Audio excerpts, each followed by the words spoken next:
एक पति अपनी पत्नी की हरकतों से इस कदर परेशान हो जाता है, वो इतना बड़ा कदम उठाता है कि उसे रास्ते से हटाने के लिए उसे मौत की नींद सुला देता है। उसके बाद उसे वो अपने घर पर ही रखता है, ना तो उसे शमशान घाट ले जाता है और ना ही उसे दफनाता है। उसे अपने घर में इस कदर रखता है, उसके साथ वो अपना जीवन व्यतीत करता है। इस सब के बारे में उसके घर वालों को भी पता होता है, इधर उसके ससुराल वालों को भी इस बारे में पता चल जाता है कि उनकी बेटी की मृत्यु हो चुकी है। लेकिन कोई भी इस सब का खुलासा क्यों नहीं करना चाहता, क्यों उस पति का सभी लोग साथ देते हैं। लेकिन 6 महीने बीतने के बाद जब खुलासा होता है तो एक बहुत ही चौंकाने वाला खुलासा होता है। आइए दोस्तों जानते हैं पूरा मामला क्या था।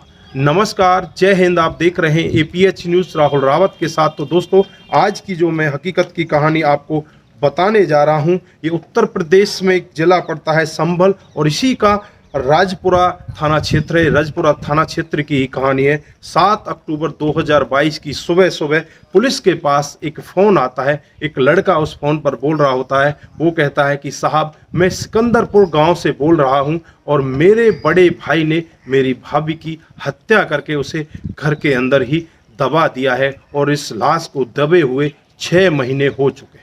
यह सब सुनकर पुलिस के हाथ पैर फूल जाते हैं। पुलिस तुरंत ही आनन फानन में वहां से उसी गांव में पहुंच जाती है और वहां पर वो लड़का पहले से ही तैयार मिलता है। वो लड़का कहता है कि साहब, मैंने ही तुमको फ़ोन किया है, आइए मैं घर के अंदर आपको दिखाता हूँ। जैसे ही पुलिस घर के अंदर प्रवेश करती है और घर के अंदर जाकर देखती है तो वो जगह बताता है, लेकिन वो जगह ऐसी हो चुकी थी कि पुलिस को नहीं लग रहा था कि यहाँ पर कुछ दबा होगा।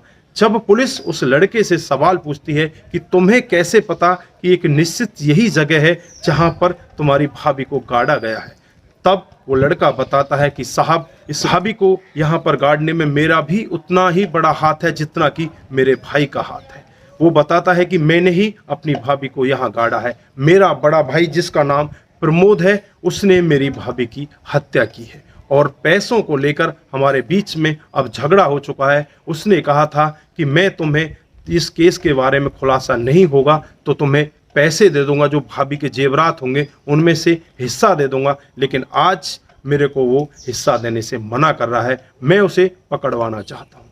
इधर पुलिस उस प्रमोद की तलाश में लग जाती है और कुछ मजदूर बुलाकर इधर उस गड्ढे को खुदवाया जाता है। जहाँ से उस गड्ढे की जो जगह बताई जाती है वहाँ पर एक गड्ढा खुदवाया जाता है और जैसे ही गड्ढा खोदते हैं तो वहाँ पर एक कंकाल निकलता है, क्योंकि 6 महीने बीतने के बाद उस बॉडी से पूरी तरह से जो मांस था वो बिल्कुल ख़त्म हो चुका था, बस हड्डियों का कंकाल बचा हुआ था। उस कंकाल को निकाल लिया जाता है और इधर प्रमोद को भी तुरंत ही गिरफ्तार कर लिया जाता है।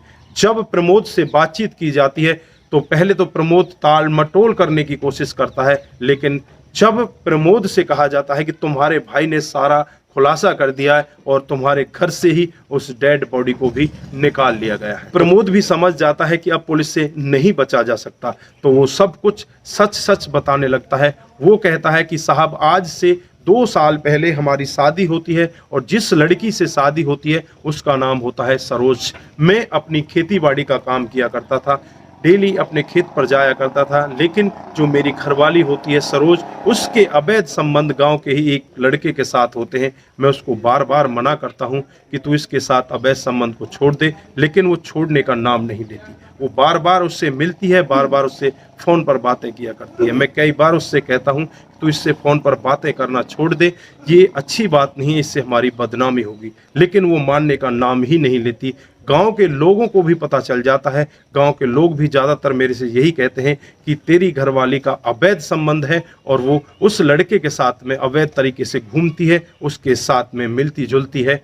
मैं करूं तो क्या करूं, मेरा गुस्सा इतना बढ़ जाता है और गुस्से में आकर एक दिन मैं अपनी ससुराल पहुंच जाता हूं और ससुराल पहुंचकर जब मैं अपनी ससुराल वालों को ये सब बताता हूं तो ससुराल वाले भी कह देते हैं कि हम कुछ नहीं कर सकते, उसका रवैया ही गलत है, वो गलत लड़की है, आपको जो करना है आप कर सकते हैं। इधर जो उस लड़की का छोटा भाई होता है उसको मैं बताता हूँ और उसे भी अपने साथ ले लेता हूँ। इधर अपने छोटे भाई को भी मैं ये सब के बारे में बताता हूँ और हम तीनों मिलकर अपने घर पहुँच जाते हैं।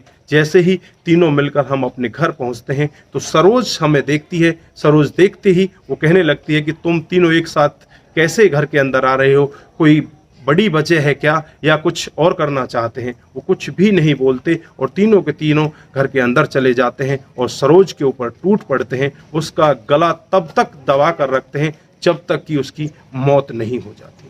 दोस्तों, उसे मारने के बाद तीनों उसको एक बोरी के अंदर बंद करते हैं और उसमें लपेट कर गड्ढा खोदा जाता घर के आंगन में ही और गड्ढे के अंदर ही उसे दबा दिया जाता है। दबाने के बाद तीनों वहां से अपने घर चले जाते हैं। इधर जो सरोज का भाई होता है वो भी अपने घर पहुंच जाता है और अपने घर वालों को जाकर बताता है कि आज हमारी बहन का पत्ता साफ हो चुका है। जो बुरे कर्म करती थी अब वो रही ही नहीं है इस दुनिया में। इधर घर वाले भी चुप हो जाते हैं और इधर जो उसके खुद उसका पति होता है और उसका देवर होता है वो भी चुपचाप हो जाते हैं क्योंकि उन्होंने भी इस क्राइम को किया है। तीनों क्राइम कर जाते हैं। क्राइम करने के बाद वो चुपचाप बैठ जाते हैं। लेकिन 6 महीने के बाद जब छोटा भाई अपने बड़े भाई से पैसे की डिमांड करता है, उससे जेवर में से अपना हिस्सा मांगता है, तो बड़ा भाई उससे मना कर देता है कि मैं तुझे कोई भी हिस्सा देने वाला नहीं हूँ।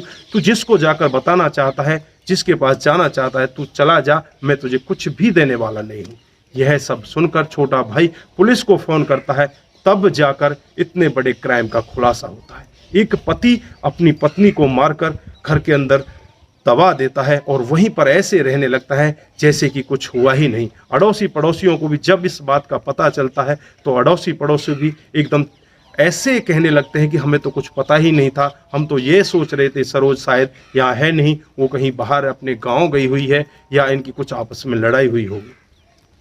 हमें नहीं मालूम था कि इसने इतना बड़ा क्राइम कर दिया है कि अपनी पत्नी को मारकर अपने घर के अंदर ही दफना दिया है।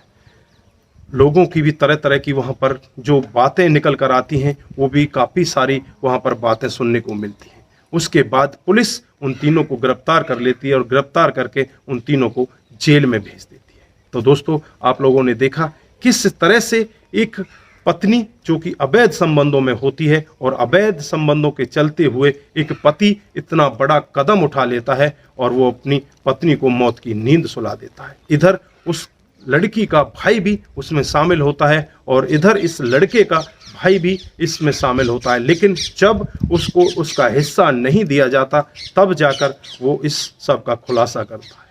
तो दोस्तों, ये हकीकत की बात है। चाहे आप कितने भी शातिर तरीके से क्राइम करो, लेकिन क्राइम के अंदर कोई ना कोई सुराग छूट जाता है और क्राइम सर चढ़कर बोलता है।